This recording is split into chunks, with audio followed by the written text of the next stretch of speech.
안녕하세요. 주부야TV입니다. 오늘은 건축사이시고 박사님이시고 또 대학원 교수님이신 건축사무소 광장 김동재 대표님을 모시고 건축 설계와 부동산 개발 시 진행 과정에서 발생할 수 있는 여러 궁금증에 대해서 여쭤보겠습니다.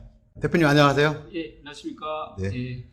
대표님께서는 워낙 실무 업무도 하고 계시고 또 강의도 많이 하고 계신 걸로 아는데 그동안 진행했던 여러 프로젝트에 대해서 한번 말씀해 주시겠어요? 예, 저는 이제 건축사 사무소 광장의 이제 대표로 있는데, 저는 한 34년 정도 건축 설계, 개발 관련 건설사 관리 업무를 쭉 해왔습니다. 그래서 건축 설계하면 크게 공공과 민간 이렇게 이제 주로 나누고 있습니다. 그래서 공공 프로젝트는 구조가 특별하게 이제 공공 업무지만 민간인 경우에는 주로 이제 주거와 비주거로 나눠지죠. 그래서 그 중에서 주로 주거용으로는 아파트라든지 이런 설계를 했었고요. 그 다음에 이제 비주거 부분에서 소규모, 특히 이제 건생이라든지, 특히 이제 논현동, 신사동 이쪽에 건생 설계 부분을 또 많이 수행을 했었고요. 그리고 이제 규모 한 5,000평 내외의 오피스텔이라든지 도시형 생활주택, 그리고 점포주택 이런 것들을 수행을 많이 했습니다. 그래서 수익 구조, 특히 민간에 있어서는 수익 구조를 어떻게 창출하느냐가 고민이었고, 두 번째는 이제 이러한 사업들이 최유효 개발을 위한 이런 부분에 이제 고민을 같이 해왔었습니다.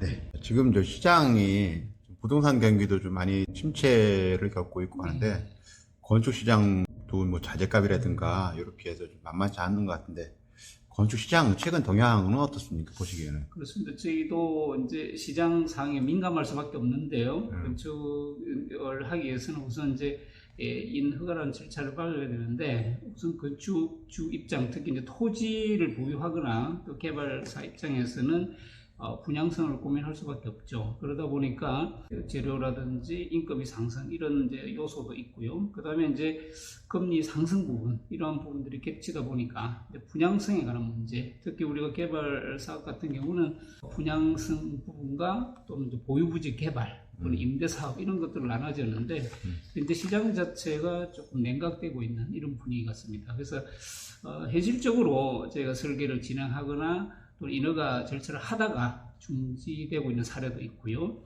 또 인허가 이후에 착공이 지연되고 있는 이런 사례도 발생이 되고 있는 상태입니다. 그렇지만 이제 이런 부분들을 얼마나 또 효과적으로 하느냐가 또 차이가 있을 수 있겠습니다.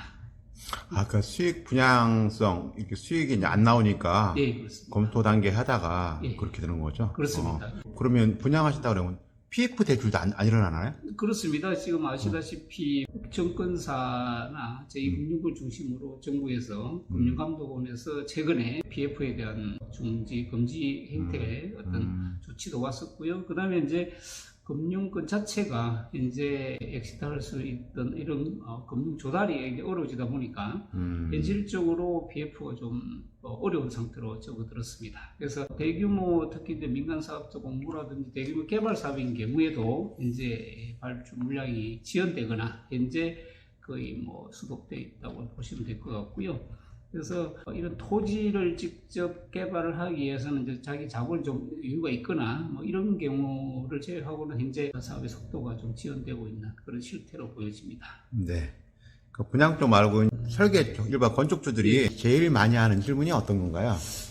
아무래도 이제 건축주 입장에서는 토지 확보, 그리고 이제 인허가 문제, 수익 구조 이런 걸 들 수가 있는데, 그래서 첫 번째가 이제 토지 확보 문제를 거론할 수 있겠죠. 그래서 어느 위치에 어떤 땅을 사서 내가 수익 구조를 창출할 거냐는 고민인데, 저희 설계사 입장에서는 인허가 절차 부분도 있겠지만 실제 사업이 성립돼야 되잖아요. 그러다 보니까 사업이 된다는 얘기는 이제 분양을 할 거냐, 임대를 할 거냐, 또 자산 운용을 해서 매각할 거냐, 이런 분류를 하는데, 건축주 입장을 어쨌든 대배를 하기 위해서는 건축주 리즈를 잘 대신하는 게 중요하죠. 그러다 보니까 대부분 건축주들이 이제 어느 위치에 투자를 해야 되느냐라고 하는 첫 번째 이제 고민이 있을 수 있죠. 그래서 같이 이제 고민하는 게 입지에 관한 문제, 그리고 이제 만약에 보유한 부지를 개발하는 부분에 대해서는 이제 적지에 대한 용도, 뭐 이런 부분들이 같이 고민의 대상이 되고 있고요.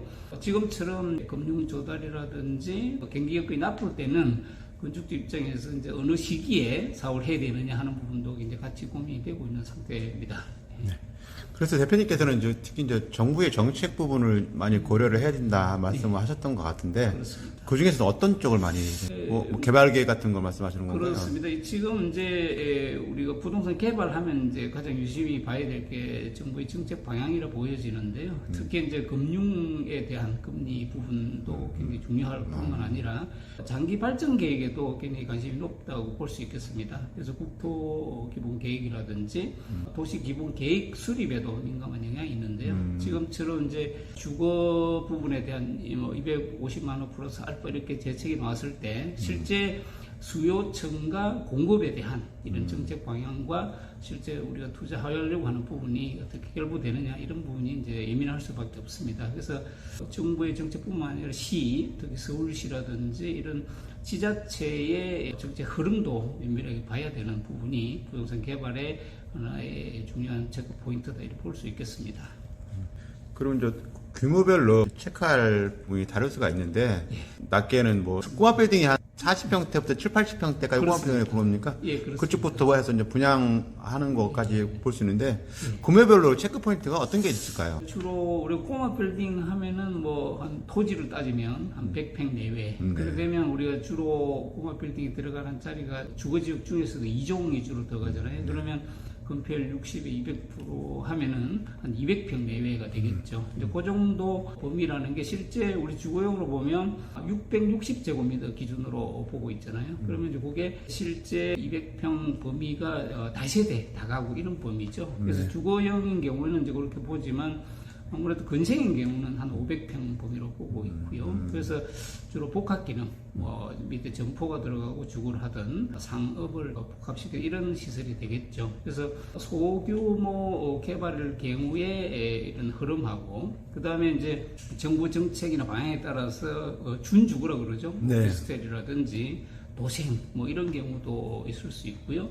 또 하나의 축이 이제 숙박 관련, 우리가 생활력 숙박이라든지 뭐 이런 걸 했잖아요. 그런 수요층에 따라서 이제 공급이 되는데 주로 입지적 여건이 가장 크다고 볼 수 있겠습니다. 저 역세권 같은 경우는 2030 청년주택을 공급한다든지 이런 주거 정책도 있기 때문에 주로 상권 형성이라든지 입지적 접근에 따라서 용도 구분이 되고요. 그 다음에 이제 이미 토지는 그 땅의 용도의 성격을 가지고 있기 때문에 가장 최적의 수익 구조를 하기 위해서는 우선 입지를 선택하고 이런 걸 할 때부터 적정 용도를 판단하는 게 중요하다 이렇게 볼 수 있겠습니다.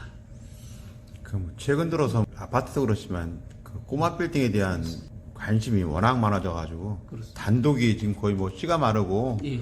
또 이게 노후주택도 많이 그런 것 같은데, 예. 소규모 지을 땅이 없다는데, 예.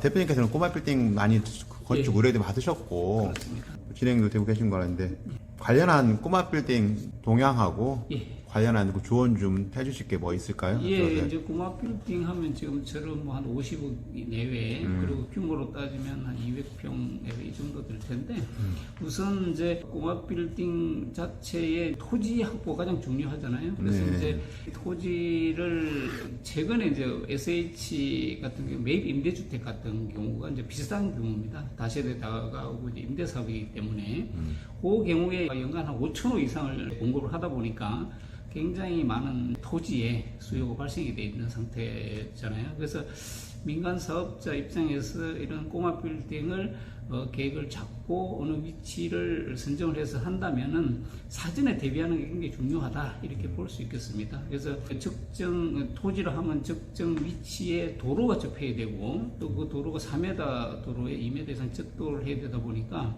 꼬마 빌딩이 위치한 게 이제 골목이나 안에 위치해 있다면 이제 그걸 개발하는 데 있어서 굉장히 제약 요소가 많이 있겠죠. 그리고 꼬마 빌딩의 위치가 주로 주거지역인데, 주거지역은 전북 방향 일조권을 받게 됩니다. 이제 그런 경우에 토지 이용에 대한 문제, 사전 검토가 일어나야 되겠고요.